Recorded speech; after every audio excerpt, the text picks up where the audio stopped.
Assalamualaikum dulur-dulur, alhamdulillah wassalatu wassalamu ala rasulillah wa ala alihi wassohbihi ajmain. Amma badu, sebelum lanjut ada kalah yang belum subscribe, tekan dulu subscribe-nya biar channel ini terus berkembang, dan kalau sudah subscribe saya ucapkan terima kasih. Silahkan nikmati cerita Mbah Holil menjodohkan Mbah Hashim ini. Alkisah, ketika Mbah Hashim nyantri di Bangkalan, beliau diberi tugas mengurusi kuda milik Mbah Holil hingga kesempatan untuk ngaji pun tidak banyak. Suatu hari, Mbah Holil kedatangan tamu dari Jawa, kebetulan seorang kiai namun santrinya tak sampai ratusan. Hanya puluhan saja. Setelah tamu ditanya keperluannya, tamu tersebut mengutarakan maksudnya kepada Mbah Holil.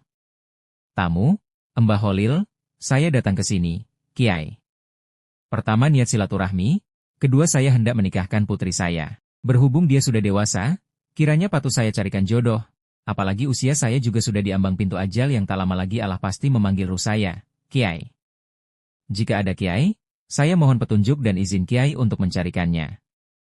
Tanpa berpikir panjang, Mbah Holil langsung memanggil Mbah Hashim yang sedang mengurusi kuda di belakang rumah.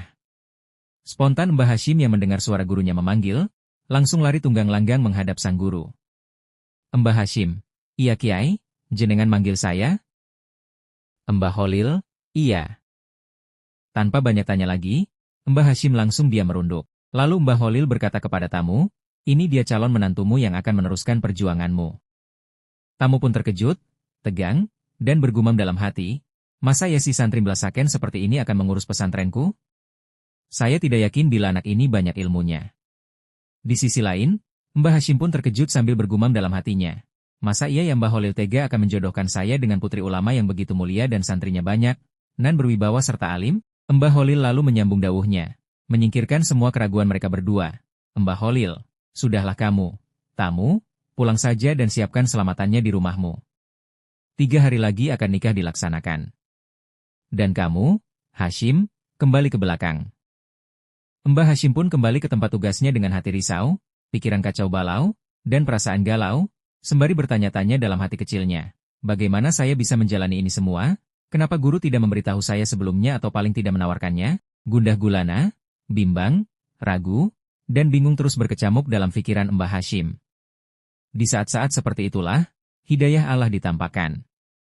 Mbah Hashim teringat suatu hari saat Mbah Holil molang kitab beliau, dawuhnya sederhana saja. Barang siapa di antara kalian yang ingin tercapai hajatnya, maka bacalah sholawat naria sebanyak-banyaknya, dan pada waktu ijabah sangat dianjurkan, yaitu setelah separuh malam hingga menjelang subuh. Saat malam kira-kira jam 12 malam, Mbah Hashim melaksanakan apa yang pernah diucapkan gurunya itu, yaitu membaca sholawat naria sebanyak-banyaknya, dan menjelang subuh beliau ketiduran. Hal ajaib terjadi, di mana dalam mimpi sekejap beliau bertemu Imam Al-Bukhari yang mengajarkan hadits syahih selama 40 tahun lamanya. Lalu beliau terbangun terkejut dan hampir tidak percaya atas mimpinya itu. Di malam yang kedua, terjadi lagi keajaiban dalam mimpi Mbah Hashim. Kali ini beliau bertemu Imam Asy-Syafi'i yang mengajarkan kitab-kitab fikih dari berbagai mazhab, Syafi'i, Hanafi, Maliki, dan Hanbali, selama 40 tahun lamanya. Mbah Hashim terbangun dengan hati kagum dan penuh rasa syukur, namun tetap bertanya-tanya dalam hati tentang makna semua pengalaman itu. Di malam ketiga, beliau bermimpi bertemu dengan Imam Al-Ghazali dan Junaid Al-Baghdadi. Keduanya mengajarkan kitab-kitab tasawuf selama 40 tahun lamanya. Bangun dari tidur, Mbah Hashim merasa takjub sekaligus bingung memikirkan pesan di balik semua mimpi tersebut. Keesokan harinya, beliau hendak bertanya kepada gurunya mengenai mimpi-mimpi itu, namun tidak ada kesempatan. Tiba-tiba Mbah Holil menyuruhnya bersiap-siap berangkat ke rumah calon mertua untuk melangsungkan akad nikah. Raka, yang awalnya bingung, harus segera menunaikan tugas itu. Keduanya pun berangkat ke rumah calon mertua. Sesampainya di sana, langsung dilakukan prosesi akad nikah. Tanpa ada sepatah kata pun yang keluar dari mulut Mbah Holil, beliau tetap diam sejak dari Bangkalan hingga sampai di tempat akad. Suasana hidup. Baru saja Mbah Holil hendak pulang, beliau dawuh kepada Mbah Hashim, lalu kepada mertuanya, dan disaksikan banyak santri serta tamu undangan. Kepada Mbah Hashim, beliau berkata, Hashim, jangan menyeleweng-menyeleweng ya. Ibadah ikut yang dicontohkan Nabi melalui ulamanya dan ikutilah ulamanya Allah agar selamat. Allah pasti bersamamu. Kepada mertua Mbah Hashim, beliau menyampaikan, jangan ragu dengan Hashim, dia sudah ngaji 120 tahun lamanya. Baik Mbah Hashim, mertua, maupun para tamu tidak begitu paham dan kebingungan menafsirkan dawuh Mbah Holil. Mereka pikir ini tidak masuk akal.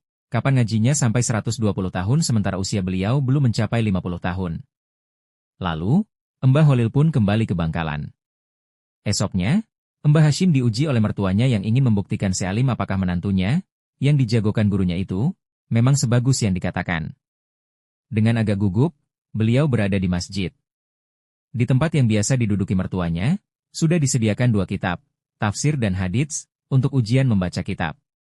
Keajaiban pun dimulai. Tanpa harus menengok atau memegang kitab, Mbah Hashim langsung membaca dengan fasih dan hafal di luar kepala, serta membahasnya layaknya para masyaikh yang sudah kenyang dengan segudang ilmu. Tak satu pun yang salah. Para ustadz dan santri senior, yang sebelumnya tidak yakin dengan kemampuan beliau, menjadi takjub. Begitu pula mertuanya yang mengintip dari celah jendela rumahnya. Mereka semua terpesona melihat kemampuan luar biasa Mbah Hashim. Sejak hari itu, hingga seterusnya, Mbah Hashim molang semua kitab klasik yang tebal dari berbagai cabang ilmu agama Islam. Inilah sebagian karomah Mbah Holil kepada Mbah Hashim, dan masih banyak lagi karomah beliau kepada santri-santrinya yang lain. Wallahu alam bisyawab. Semoga Allah senantiasa mengalirkan tetesan-tetesan barokah dan manfaat dari beliau-beliau ini kepada kita dan anak cucu kita, sehingga kita tetap berada di jalur Ahlus Sunnah wal Jamaah. Lahumal Fatihah. Untuk mendukung channel ini berkembang jangan lupa tekan tombol subscribe, like, dan share. Terima kasih. Wassalamu alaikum warahmatullahi wabarakatuh.